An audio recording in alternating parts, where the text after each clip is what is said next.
Hi, Neil. Hi, Lisa. Thank you. Thank you for your comments. Anna asked, what spiritual book would you recommend for this time of year to read? Please mention one. Okay, there's one book that I love. I absolutely love. And this is Anna on Facebook. So I'll go through some Facebook, I'll go through some of the Instagram as well. There's one book I love, and actually, this book was very life changing for me. It was an incredibly meaningful book when it came into my life, and it was actually a huge bestseller back in the 90s. And that was called The Seat of the Soul by Gary Zukav. The Seat of the Soul. That book really changed my life because it was the whole paradigm of how to look at the world and how to understand that everything is a spiritual lesson. Everything helps you to be better. And it really shaped my worldview. So this was, again, it's from the 90s. It was a huge bestseller. Gary Zukav was the author, and he, or is the author rather, and he, at the time, he was on Oprah all the time. Like, I think he had a weekly segment back then on Oprah. And so everywhere you went, you saw this book. And in it, he describes life as the Earth School. And he talks about how we evolve, right? And what evolution means, and how we have been connected to everyone and everything. And we always are and always will be. So I remember I started as a full-time astrologer, like it was September 1st, 2006. So I'm coming up to very soon my 11th anniversary as a full-time astrologer. I've been reading charts for a long time, about 25 years now. And I remember when I finished university about 10 years ago, and I was, just really starting to establish myself in astrology, and I had new clients and things, or established clients. And I used to keep a stack of these books, The Seat of the Soul by Gary Zukav, and you could get them in like any bookstore that you would walk into. They'd always have a stack because it was that big a book back in the day that just everybody had a copy. And so I always kept a little stack. Like I would walk into used bookstores and see if they had, and I'd buy one or two copies and just keep them on hand because it would come up sometimes when I was consulting back then. And so I made it a practice of keeping some around for when it seemed that it could be useful to a client. So if you're asking me for a book, that would be it. This cup was given to me by my cousin, Rida, and actually my parents had a party for me before I left for graduate school. That was 10 years ago. So I left for graduate school, and my younger cousin, my much younger cousin, bought this for me. And her mom made a really big deal that the cousin bought it, that the cousin went out and did it and cared to buy me this. And I still have this mug, and I love it so much. And it's just the perfect size. It says, go confidently in the direction of your dreams, live the life you've imagined, Thoreau. So I love that. Yes, Jennifer remembers the Seat of the Soul days. So Yuri asked if I'm going to talk about the eclipse and politics and things like that. So I try not to talk about politics. Let me just put it that way. I have learned, and especially in our time right now, I have learned that, I really care about being about unity. Like, I really care about helping us experience a sense of interconnectedness and commonality. And that is a very important value of mine. And it feels like politics can be very divisive, especially at this time in history. So I have been avoiding talking about politics. I may have the very occasional post on my personal page, but even that will have all kinds of like filters and things. It won't be made public because, and even then I really try to avoid it because I want my life to be about something that doesn't have to do with dividing people. I want my life to be about people realizing that we're all moving towards greater love and greater wisdom. And to me, that comes through unity. And it's only through unity and understanding that we move to a more harmonious place within ourselves and with others as well, and in our relationships as well. So I have been avoiding talking about politics. And I'm not going to, I have absolutely no plans to talk about the eclipse in the context of politics as well, because for all the reasons I said, but I care about the individual journey very much. I care about what's happening in people's hearts. And this actually was a huge moment for me that I had years ago. I did my undergrad at Ryerson University in Toronto, and I started out my undergrad in social justice. And I was working in a nonprofit organization at the time, and I worked and volunteered in nonprofits for about 10 years. And I cared about that a lot. I cared about creating social change. And I remember, after it was about the 2 year mark that, I'd kind of learned all the terminology. I'd read, the big thinkers where it came to understanding identities and oppression theories and things like that. I'd sort of come to a place where I was starting to get kind of bored with the material. And also what happened for me was, because I share sometimes that my parents and my father in particular really wanted me to be a politician. Like, I know a lot of people tell their kid that you can be president, you can be prime minister, but my father was really serious about that for me. He really wanted me to get into law and become a lawyer and use that as a segue towards politics. But I was about 2 years into my degree, my undergraduate degree, when I realized that people don't vote according to a political climate. They vote according to what's happening in their hearts and what's happening in their spirit. They vote according to how they feel. And I was more interested in that. Like, that meant more to me to understand and to affect a change on a heart level, on an energetic level. And so that's when I switched my major to philosophy halfway through my degree. And then I went on to do my MA in cosmology and divination, which was actually with the Faculty of Religious Studies at the University of Kent, but it was in astrology. And it was really great. It was very cross-cultural. We looked at the major religions of the world and how it is that people tried to understand what a higher will for their life was. And so a big way that we've tried to understand the will, a higher will for our life, has been astrology. So it was very heavy on astrology, but we looked at all kinds of forms of divinations across cultures and how symbols have been used, how omens have been sought and received and interpreted. We learned a lot about like ancient pantheons, like the different gods and goddesses and why they were as they were, how they were understood, how people connected to them. So that was, it was just the perfect, and also a lot of like psychology as well, or psychoanalytics, a lot of Carl Jung. And so that was just the perfect program for me. Like, that was my sweet spot. And I'm really grateful that I had that opportunity to do that MA. But I feel like I'm on my path, and I feel like when I start talking too much about politics, when I start making it, about that, I feel like it doesn't bring me a lot of peace. It doesn't attract a lot of peace. And if I'm not peaceful, then I'm not living in alignment. It's really that simple. When I'm not in alignment, I don't feel at peace, or I don't attract peaceful situations. And I think right now we're sort of in a place where in some ways it's like, well, look, in a lot of ways, wherever you go, there you are.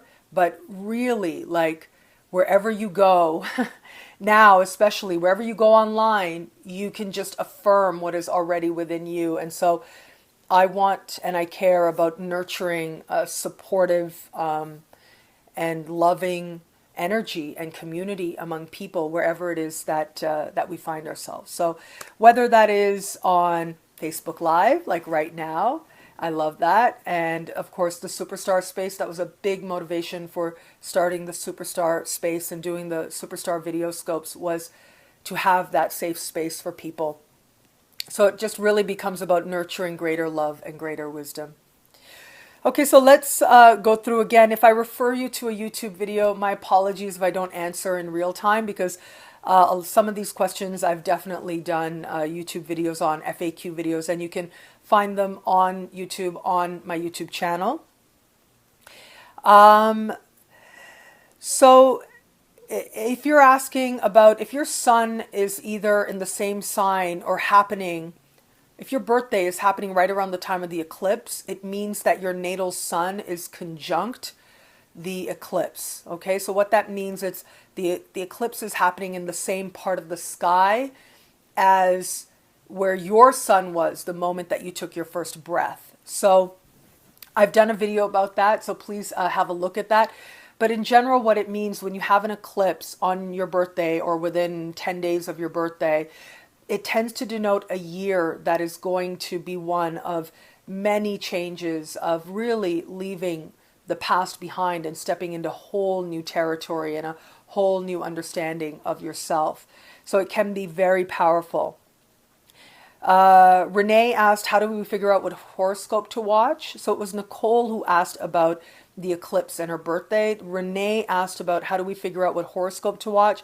So I've done a YouTube video on this as well. Should I watch for my sun, moon, or rising? It has a name like that. I remember I was wearing a striped dress. It had big, bold, colorful stripes on it.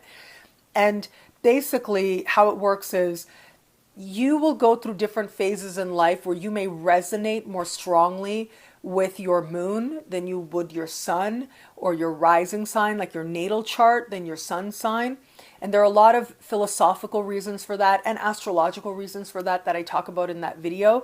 So I'm a really big believer in synthesizing, but then also paying attention to yourself, because ultimately I see astrology as a tool of self-awareness.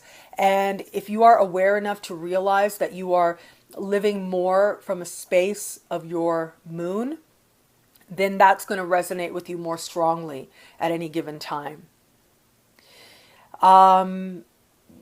So people born on a cusp. Michelle asked about being born on a cusp. I've done a YouTube video on this as well. So basically you need to know your exact birth time, because that will tell you one or the other. Like, you're not going to ever have your sun halfway in one sign and halfway in another. You'll either be at the very end of one sign or the very beginning of the next. You won't ever be like, a bit of both. But Venus and Mercury always travel very close to the sun. They're never more than 2 signs away from the sun.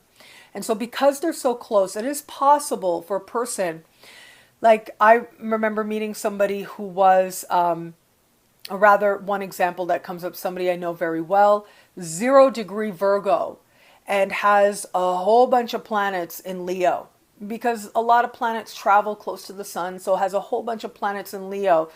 You would never pick up Virgo from this guy. Like, you would just never pick it up. Like, it's the energy, and to know him a little bit just is so Leo. And that is because he's coming more from those places within himself. The sun is what you are growing into in this life. So even though he was born at the very beginning of the sign of Virgo, the first day that the sun entered Virgo, he is officially a Virgo. We are going to get him a sweatshirt with the Virgo emblem on it. But so much of how he operates in the world is very Leo oriented, because he's got all that energy in Leo. So I explained that a lot in the video that I did about that. Now, a few people asked about relocation. So let me go on Instagram, because some of these questions did come up there. Here's a really great question. Optimism Rocks on Instagram asked, is there an ideal career for every person based on their chart? Also, how can I use astrology to find my passion? So this has to do with a couple of things. So one thing that comes to mind is, I do think that there are ways to look at the chart that absolutely can help you to find your passion, and that can help you align with a higher vision for your life, a more rewarding vision for your life. And at the same time, we have to look at what planets are especially active in a chart, right? I'm thinking about my mom. I hope she doesn't mind if I use her as an example. She has the moon conjunct Chiron on her ascendant in Scorpio. And she also has Taurian energy. She's got a lot of Virgo energy as well, and Virgo energy at the top of her sky.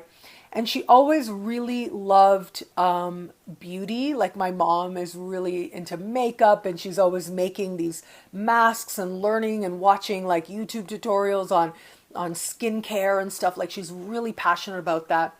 But right from the go, ever since she was a very little girl, her path really had to do with taking care of others. And first it was her siblings. She was the eldest of 10 siblings. So she had to take care of her siblings. And as she moved along in her life and in her career, she ended up working in healthcare, working with elderly patients. And it's just always been about this care, archetype that has come up for her again and again.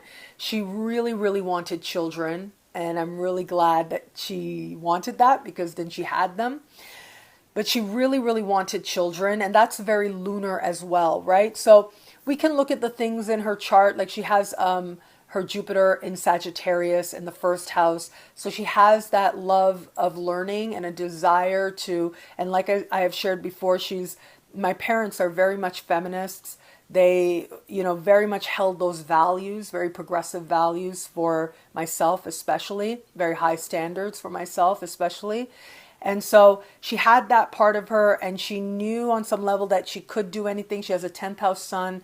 She knew she could do anything. She knew she loved all this, makeup and things like that.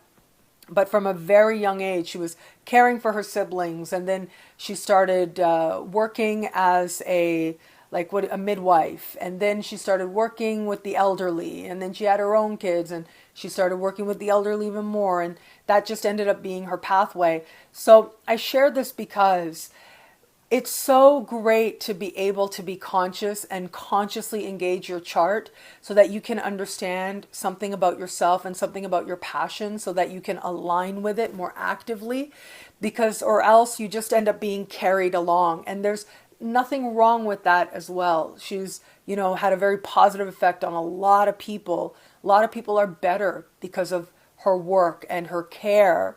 Personally and professionally, the care that she has given has made a lot of people's lives much, much better. But at the same time, I know that she's talked to me sometimes about how she would have really loved to have, become a makeup artist. Like that's something she really would have loved to have done. She really would have loved to develop skincare lines and things like that. And she knows so much about that stuff. Like it's crazy. So if you have the opportunity, like I like to say, self-actualization is a privilege. If you have the opportunity to self-actualize, if you have that opportunity to consciously choose your path, right? Instead of saying, okay, what is it that I must do right now?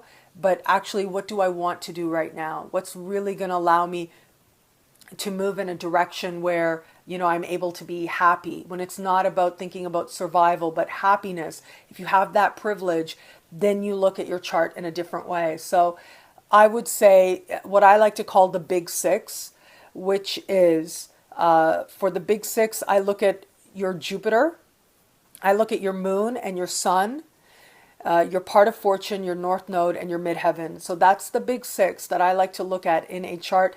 If you're not an astrologer, if you're not familiar with your astrology chart, that's okay. But those are the things really in the chart that I like to look at, because Jupiter is what changes your energy. It really helps you to feel more positive. And so whatever you're feeling, if you're not sure, if you're feeling like you're in a funk, or you're feeling like you wish you knew your direction and you just need to switch your energy up, whether it is in a broader career sense or it is in a more immediate sense, I always say go to your Jupiter. So if you are feeling unable to recognize the opportunities that are in your life, start acting like the sign of your Jupiter. Go to the area of life that your Jupiter is in. So if you focus on that, your energy will shift and you'll start to be able to recognize the opportunities that are there in your life. The moon is being at peace with yourself. The moon is emotional equilibrium, and it is finding a place of home in the world. And so honoring your moon is really important as well, because you'll bring a lot of love wherever your moon is. The sun is what you are growing into, so you want to honor that because it's where it is that you really find yourself. That's the sign in the house. Your north node is what the soul desired to do with this life. It's what you promised yourself you would do with this incarnation. So you tend to meet in that area of life where the house of your north node placement, and by cultivating the characteristics of the sign of your north node, that is where you tend to meet people who can bless you with karmic blessings, who can pull you in that direction of greater love and greater wisdom, but also ease as well, who more easily can help you to bring about ease and prosperity and fulfillment and fulfilling karmic contracts, that much more.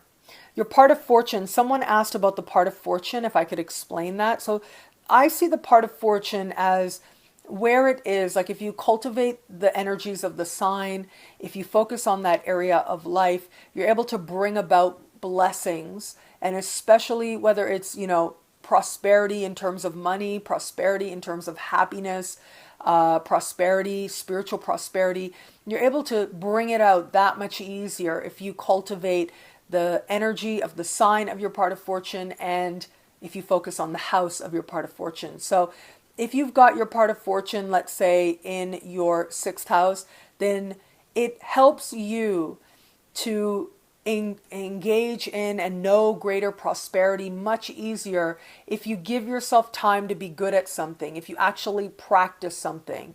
That is the thing that's going to help you to really bring forward the energy of that part of fortune. And then finally, the midheaven, because the midheaven is the zenith of the sky. It's the highest point in the sky. And it has to do with your legacy, right? And really how high you aspire to go in this life. And so it is also what you're known for in a broader sense, and especially in a career or life purpose sense. And so here's the thing with that, though. It can be very sweeping, right? Because archetypes have that sweeping quality to them. So it can be like let's say your midheaven is in Aries. Aries is an energy of the sacred warrior, an athlete, an entrepreneur. It can also be a military or police officer, right? So this can be somebody who brings that entrepreneurial energy to help people be empowered. And at the same time, it can be somebody who's just, on the front line. So it has that sense. It's an archetype, but it has a very sweeping sense, and there are a lot of careers that can go under it. A Pisces midheaven, for example, Pisces midheaven can have a very spiritual component to it. It can have an artistic component to it, film, modeling. It can have a healing component to it, like being a doctor. Or an alternative healer, right? So there's that whole, it's a spectrum, but it's a single archetype. So I know that people are asking questions. I'm sorry I'm not keeping up as much, trying to go through some of these, some of the questions that already have been posted. Some of them are good. I see them. They flash up on my screen and I'm like, oh, that's really good. I'll talk about that in a moment. Then I dive more into exactly where I am, which I think is called being present, right? Thank you. So Jennifer is asking right now, how much is free will and how much is predetermined? So the great thing is that we live in a time where you have so much free will. And especially depending on where you're born in the world, that can speak volumes to how much agency you have, how much of an agent of change you can be in your own life. I'm reminded of in Tetrabiblos, Ptolemy is, he lived about 2,000 years ago, was an astrologer and astronomer. At that time, they were very interconnected. So they were very close together. They were very interconnected. And when you look at his book, Tetrabiblos, which means 4 books, and that book is actually the foundational text to Western astrology. And in this book, he has like his techniques, right? He has some very specific techniques in it. But the first book is really a philosophical foundation to astrology. And in this, he talks about how, yes, your chart determines your fate, right? As we would say, as we could say. That's one way to put it. Your chart has a measure of predetermination in it, but your culture and your family is equally, in his understanding, it's like 50%. It's 50% your chart, it's 50% your culture and your family. That's huge. Like, that is saying a lot for how much it is that we can actually work with the chart. So he's already, like, 2,000 years ago, when people really didn't have a choice, when really, like, when you were a kid, your parents decided who you were going to get married to, and you got married when you were 14, and if you were lucky, you lived till like 30 or whatever. You had one relationship, that was it, right? And you did the job that your parents did, like whatever the work was of your family, you did that. You didn't do anything else. It just wasn't even an option. And especially if you were a woman, it was that much more determined for you. So even him, Tetrabiblos, Ptolemy, 2,000 years ago, is putting it at 50-50, is saying that you and your chart, and then there's your culture and your family. So that's going to have a huge determination. Now, that culture family part, it's more about you. It's more about your own agency, how you're using that chart. I think about, I was hugely influenced by Ibn Arabi, who lived about 1,000 years ago, who was a Sufi mystic and an astrologer and a philosopher. And he believed that the chart is perfect, that the chart is exactly what it is, that it needs to be, so that you can do all the things that you were called to do in this lifetime, all the things that you were created to do in a highest, most loving vision for your life, all the things that the Creator hoped that you would do with your life. That chart represents the tools that you have with you to fulfill that great karmic bliss, that great karmic promise. So that's how I like to look at the chart, but I realize I'm humble enough to understand that I am coming from a particular perspective, right? I mean, I was born and raised in Canada. That's a whole lot of privilege. And when you go around the world, you really realize how much of a privilege it is. So I know that I'm coming from that place. But if you have that agency and if you have that opportunity to self-actualize, then absolutely you should go with it and run with it. Thank you, Wendy. I'm glad that you're here too. Gracias, Yuri. Thank you for being here. Okay, so I want to answer some more questions here. There were some that were beautiful. A lot are beautiful, of course. I appreciate you guys being here and asking in real time, on Instagram, on Facebook. So on Instagram, Lightworker Mystic Lotus Jane 369 asked about Saturn in Capricorn. So I talked about that in last week's video. So again, like the last Facebook Live I did, and you guys can watch that here on Facebook or on YouTube.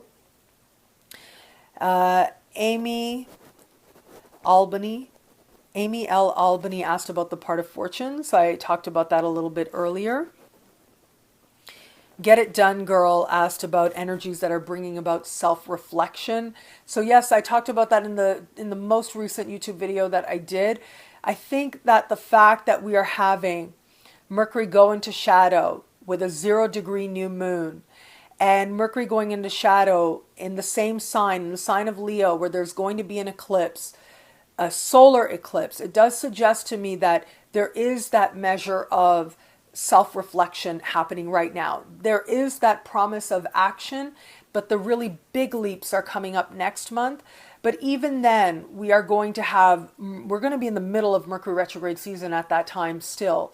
So even then, there's still going to be that checking in with yourself, making sure you're good with yourself. And that is really powerful, actually. The ability to be able to do that is a really nice balance. So you're not kind of just go, go, go, and it's not so much about just pushing forward, being a law unto yourself, but rather you are actually encouraged to interact with life. We will go through periods of time where we are more, where we may be called on to be more reflective, where it may not necessarily be the time to act necessarily. So even though we may go through those times, at the same time, there are these larger cycles, and sometimes we'll feel like we have that power and we're going for it. We'll feel like we need to surrender and we need to be with ourselves and reflect and be more deeply honest with yourself. So part of it is that larger cycles, but then collectively, when we look at the transits right now, there's a really nice balance playing out, which I think is really great. A Rosario 538 on Instagram asked, can you tell if relocating to another place changes your natal chart? Okay, so relocation astrology, I have an article about this on my website. I don't remember if I did an FAQ on it. I might have. But I really love relocation. I'm a big fan of it, and I use it in my own life as well, and especially because I do really love to travel. And what essentially relocation astrology is that you take your moment of your first breath, right? The moment that you took your first breath, and you put it in that place, basically, is how it works. So that's one part of relocation. The other part of relocation that I like to look at is, when possible, if you can get the natal chart for a city or a country that you want to go to and use it as a synastry, like as a relationship, if you will, and think about it from that perspective, because you're not just interacting with the people that you meet. We are interrelated to everyone and everything, and we're actually interacting with the space that we find ourselves in. So I have found a lot of value to having an actual understanding of a place as having its own natal chart, and then looking at it as a relationship. So doing the synastry on that. Having said that, the relocated chart is essentially your first breath in that other place, and it's going to show you something about what different parts of you are going to come forward and are going to be more dominant in that particular location. And yes, absolutely, certain places are just more prosperous. They're just places where you start to feel a change of energy. You start to feel yourself understanding prosperity in a very different way than you did before, and manifesting more easily as well. So maybe your ascendant changes and becomes much more harmonious to other places in your natal chart, and other placements rather. So what happens, and the main things you want to watch when you do a relocated chart, you can actually pull this up on astro.com at the extended chart selection. But what happens is the ascendant and the midheaven, you want to watch these main chart points and how they change, because those are going to be the most dominant. And you want to look at any planets that move to one of these hot spots, one of these chart points. So do any of your planets, if you go to another place, do any planets move and conjunct the relocated ascendant? So I hope that that's clear, but it ends up that your ascendant changes, because the moment that you take your first breath, the degrees of the planets are set. Your moon will be in the same sign. Your sun will be in the same sign, same degree. Your north node will be in the same sign, same degree. But the ascendant will change. The midheaven will change, especially the further away you get. So normally it's like one whole sign per time zone, basically. So the further, like you go east, you jump forward. You go west, you're going signs backwards. So different parts of you are going to start to show up. And if any of your planets end up conjuncting your relocated ascendant, your relocated midheaven, your relocated descendant, your relocated IC, that energy is going to be that much more important for you there. That part of you is going to come forward that much more there as well. So someone asked a few times, I saw sort of going by, that a Virgo who's been having a difficult financial time for the last 5 years. So if you've been having a difficult financial time the last 5 years, the natal chart, there may be something going on in the natal chart that you want to pay attention to and turn that energy around. So unless you've got a really big second house, like, again, this goes to like consciousness and using your chart consciously. But I think about how when Saturn went into my second house, that was when I remember I was, like I said, I was working in nonprofit for a really long time, and it didn't end up, I realized that that wasn't the path for me and that wasn't the way. And slowly I was taken on this journey. Like it was very slow, but then by the end of it, when Saturn was towards the end of my second house, that was when I went into astrology full time. And that's a long cycle. So I left one job and then I was, working at a call center for a little while. And so along the way, I learned so much about what I value. I learned so much about what I'm good at, because that was really when astrology ended up being so helpful to me. And that was when people like out of nowhere were offering to pay me to do astrology readings. And it was this slow journey. And because I was able to see it for what it was, even though I didn't say at the beginning, like, oh yeah, I'm going to be an astrologer, it wasn't like that. I was on a path. But then with Saturn, the big lesson is surrender and trust. The big lesson is you do your best and you surrender the rest. You take action. So I remember at the time, it just really felt like I had to do more. I had to do more. Like I said, I was working full time in a call center while I was in my third year of university. So I was doing both of them, full course load at university and full time working in a call center. I was doing both of those at the same time. That Saturn in your second house, that makes you feel like you've got to do more, you've got to earn more, you've got more responsibilities. But it was because of that journey, and it was at that call center that I had people offering to pay me. Before then, when I worked at places, people knew I liked astrology. They would ask me, but it was just something that I like. And then it became something that I was good at and something that people wanted to offer me. And at first it was like, hey, I'll give you $10. Like, can you read my chart? I'll give you $10. It's like, okay. That was a whole lot of years ago.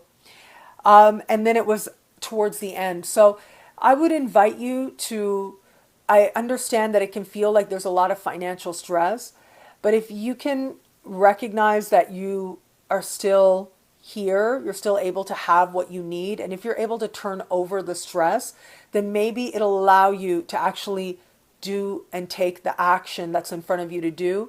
And that action, once you've taken it, you surrender it and you trust that it's going to count for something in the big picture, then you'll actually start listening a little bit more as well. So first thing I would say is, if you're feeling like you've had financial stress for 5 years, understand that, Eckhart Tolle, he has this great quote where he says, you have to pay your bills. You don't have to worry about your bills. You have to pay your bills. It's a difference. It's a big difference, actually. It's night and day. That was a huge spiritual lesson to me, to understand that, yeah, okay, there's bills. It's a part of life. It's always going to be there. But I can choose how I'm going to approach it. So if you can work on that part of it, like to release the stress, to do what you have in your power to do, and then surrender, I think that that's going to be the first step to help you to take advantage of what could actually be good about what's happening right now and where it is that you're being led.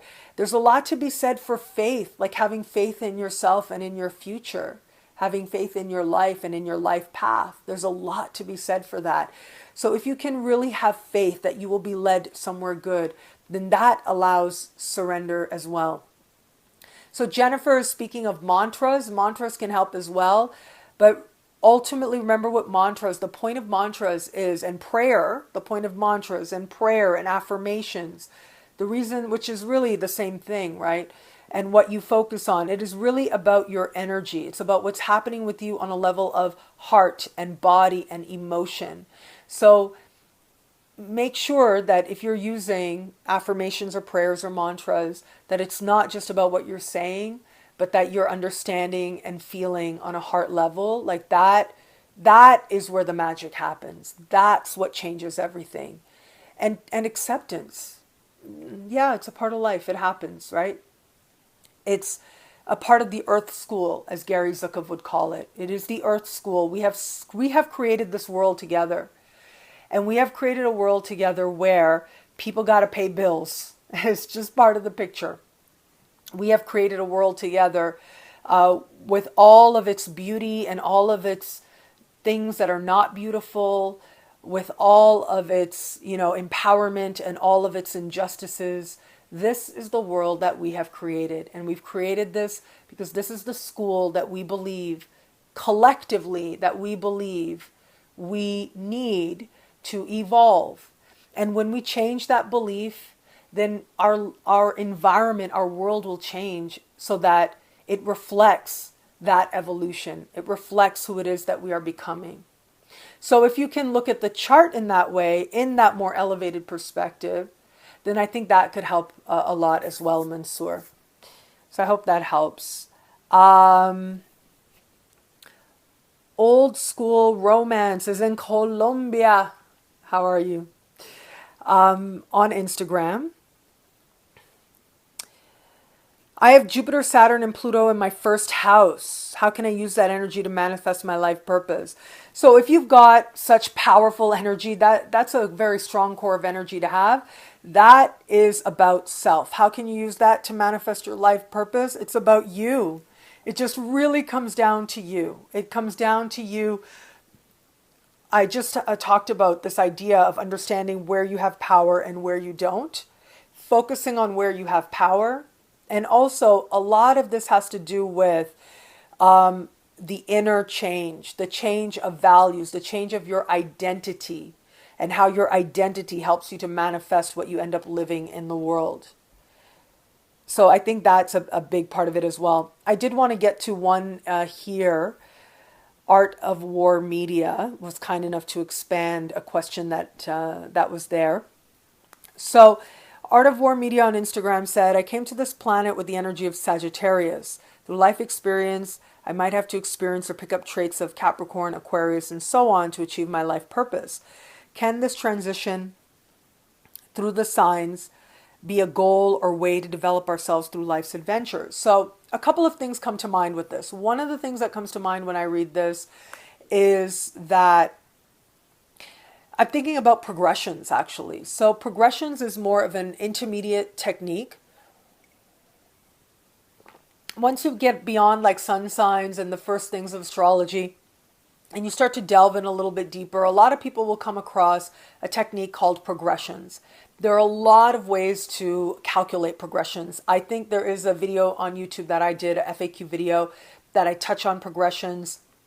I did a whole class on this with synchronicityuniversity.com. You can go, you can purchase that previous webinar class on my website. But essentially what progressions are is the evolution of the journey of a given planet. And it takes into account that you are growing. It's not that, yes, your natal chart is there. It's always going to be primary, but you are also evolving and becoming more at the same time. So when I look at the progressions, it is just like it sounds. There are lots of ways to calculate them. One of the more immediate ways that people do it, and one of the ways that medieval astrologers used to do it, was called the 1 degree method, which is basically adding 1 degree to a planet for every year that you've been alive. Just like the sun, right? With the sun moves in a progressions. Again, depends on how you calculate it. There are a lot of different ways to do that. But you have a lot of, and we have a lot of very automatic settings as well, which will add like a day and an hour or something like that to your natal chart. That's another way that it's done as well. So basically what progressions represent is that growth. So you will become more as you move through life, and you will find yourself moving through very different periods of your life. I remember when my son, because I'm born with an Aquarius sun, when my son moved into the sign of Pisces, that year, like everything changed for me. Like everything changed. Like that was the year that I read The Seat of the Soul by Gary Zukov. That was the year that I became really fascinated. Like charts were always like kind of already there. Astrology was already kind of there. But that was when it really became a spiritual practice for me. And I started caring more about the spiritual side of things, the karmic side of things. I had a friend, I tell this story, and it's also, I tell this story, I think I told it in the FAQ I did, I told it in the class that I taught. And I remember I was in university at the time, she was a classmate, I looked at her chart for her, and I saw that her son was about to move her progressed sun was going to move into Cancer. And I told her that, she's going to be bringing forward very different parts of herself. She was a Taurus natal sun. She had a lot of planets in Gemini. And that's how she identified very Taurus Gemini energy. And I said, your progressed sun is going to move. And so you're going to be asked to be more of a caretaker, you're going to be paying attention to mom issues, and the mom in you is going to come out, and all of this. And, she contacted me after the reading the next day, and she said, I was telling my friend about that reading, and we were like saying, that's so not you. That's totally not you. And she understood astrological language, so I said to her, well, okay, your sun is going to move into, your progressed sun is going to move into Cancer. So just pay attention, see what happens. So what ended up happening, because I connected with her like 5 years afterwards when I went to England for a visit, and I connected with her. And in that 5 years time, she had had a hysterectomy. Not saying that would happen at all. I know someone else whose progressed sun moved into Cancer, and she started having babies. She never wanted to have babies, but she did. Her mother got sick. She moved into her mother's house after not living there for many decades, and took care of her mother. And when I met her, her mother had died not too long ago, and now she had to pack all the things and sell the house and things like that. And it was a slow process for her. So all mom stuff, right? All stuff having to do with motherhood and caring and everything. And I remember I mentioned at the time, and I wasn't being like snarky, not at all. I just, mentioned at the time, like, yeah, I remember that your progressed sun was moving into Cancer, and you had not really connected with it. And so she was very affirming of the fact, and was able to realize, oh, wow, yeah, like already I've had to bring forward so much of this, home care, mom, self-care was a big lesson for her as well. Feeling comfortable with herself, and now being alone, feeling comfortable in her own body, feeling safe in the world. These were the types of lessons that were coming up for her. So that's one thing that I think about. The other thing I think about when I read you Art of War Media is that it could also be like, I think about the chart being very varied. You have the entire zodiac within you. All of the zodiac is within you at all times. So you may be asked to come at the world with these different parts of yourself. So if you are somebody born with a sun in Aquarius, for example, so sometimes you'll have to be the revolutionary. That's one way to put it, right? The revolutionary or mad scientist, whatever. And then let's say your Venus is in Capricorn. So other times you're going to have to bring that part of you forward. You're going to have to bring love that is a little bit more structured forward. You're going to have to honor traditions as a way of showing love. If your moon is in Virgo, then you are going to have to, and you will at times be asked to understand something about bringing a feeling of home to the work that you are doing. Having this bridge between the practice that you do, whether it's a personal practice or it's a work practice, and getting really good at something, and making sure that it's something that represents a comfort zone to you in some way. And so we have the whole sky in us. We have the entire zodiac within us. And so you have that with you already. And yes, at different times, you will very well find yourself acting more Capricornian, acting more Virgo, acting more Pisces. It's going to be part of how we navigate through life. And especially if you are somebody who has what's called a splash chart. So this is more of a major configuration. I have a splash chart, which means that you have planets sort of in many different houses and many different signs. When you've got that, you're able to bring forward that many more parts of yourself depending on the situation. And also you are able to give in such a more varied way. You're able to connect with different types of people in different types of situations in such a more varied way because you have that variety within you as well. Nancy Karen on Instagram asked, so we're at about an hour now, so I will ask this and I'll answer this question and then have another quick look at what you guys are talking about, but in real time. But Nancy Karen asked, I wonder if there's certain planetary movements or changes that can indicate moving to another city. Thinking of moving to the city where I used to live over 6 years ago. but feeling uncertain. So of course there is. Of course there are, indications that talk about moving. Without a doubt, moving is a big deal. Like in Jungian psychology, in Jungian dream analysis, the home, when you see a home in your dream, you are seeing yourself. You are seeing your psyche and levels of your psyche. A home in a dream represents your body, it represents your psyche, and what goes on in that home speaks volumes to what's happening within you, heart and soul.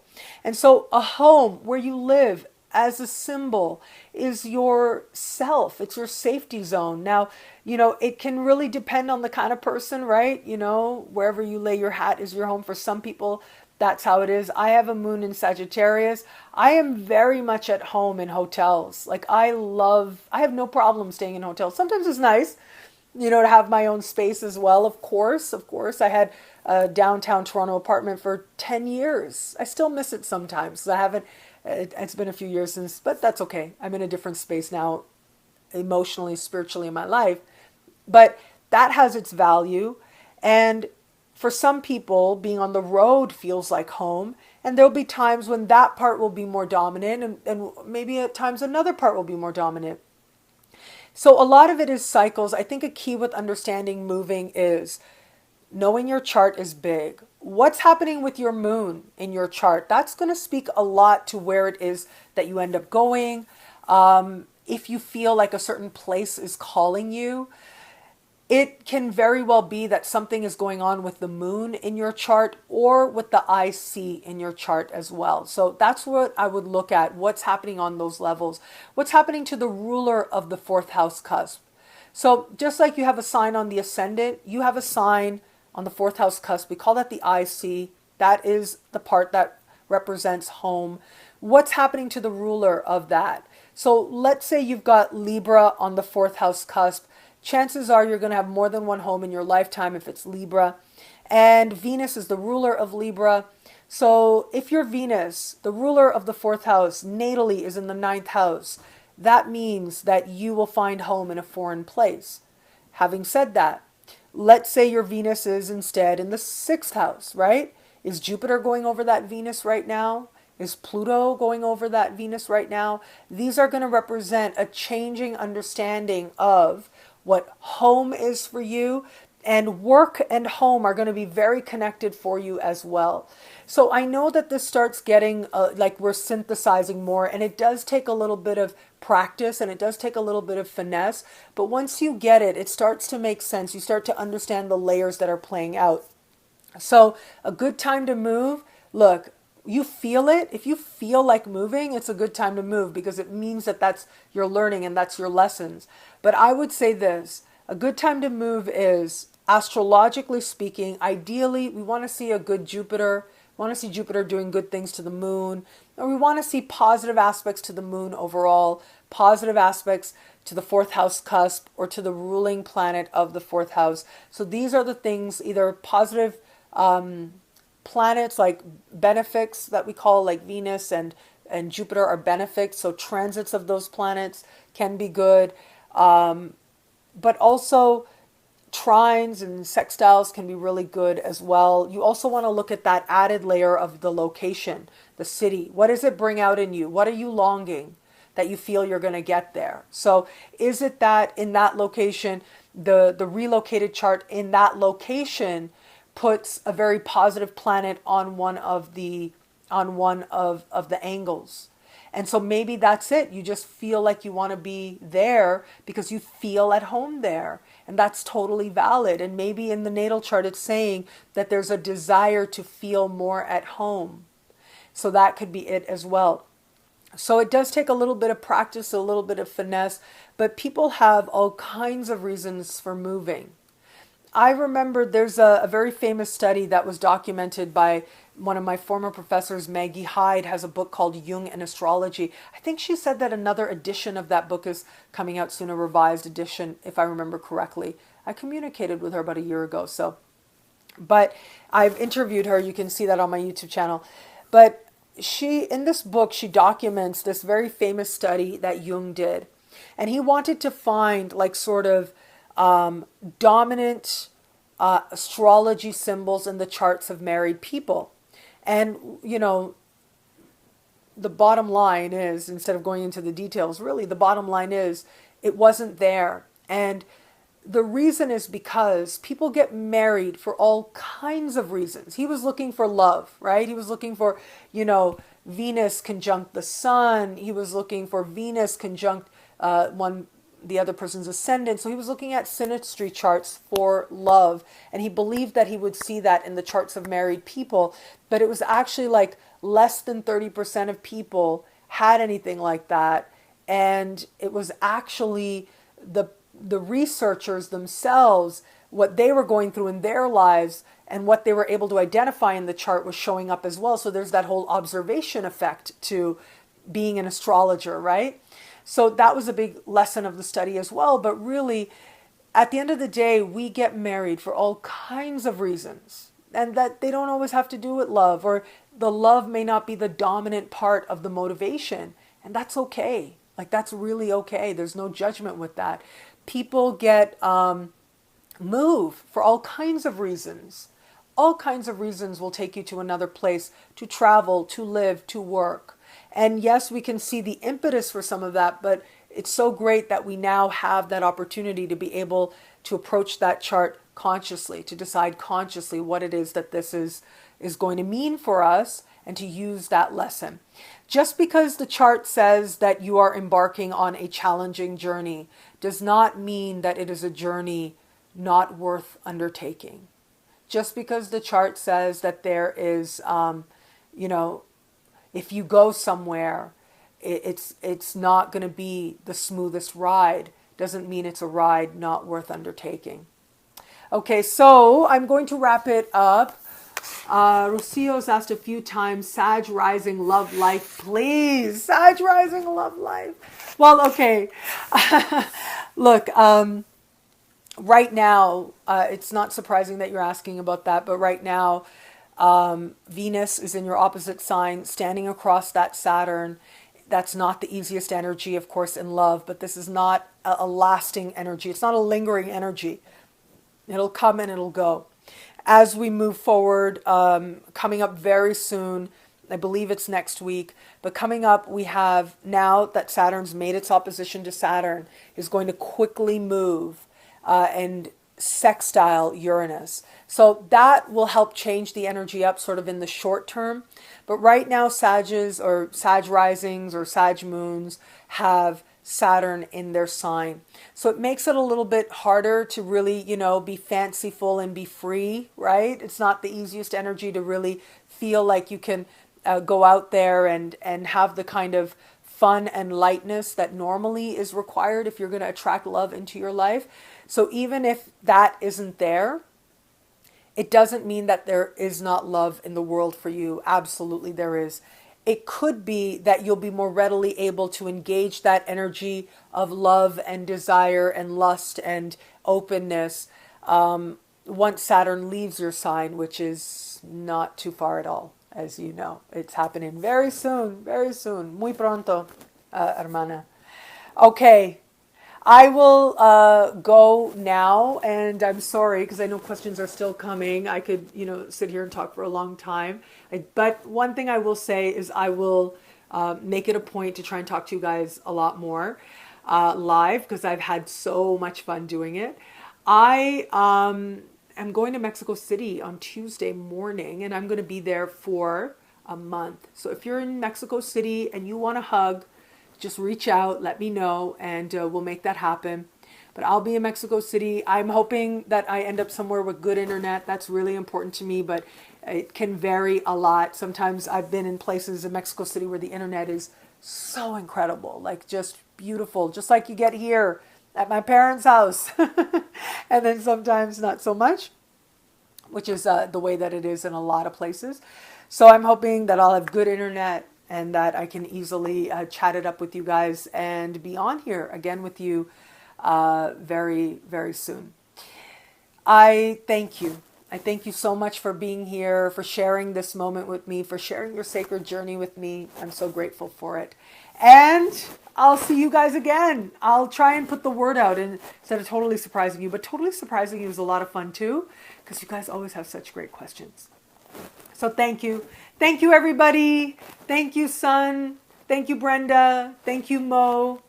Thank you, Yuri. Very grateful for all of you. Okay. Have a great, it'll be a great week. Enjoy. I love saying that, right? Okay. Take care, Nancy. Bye, everybody. Bye.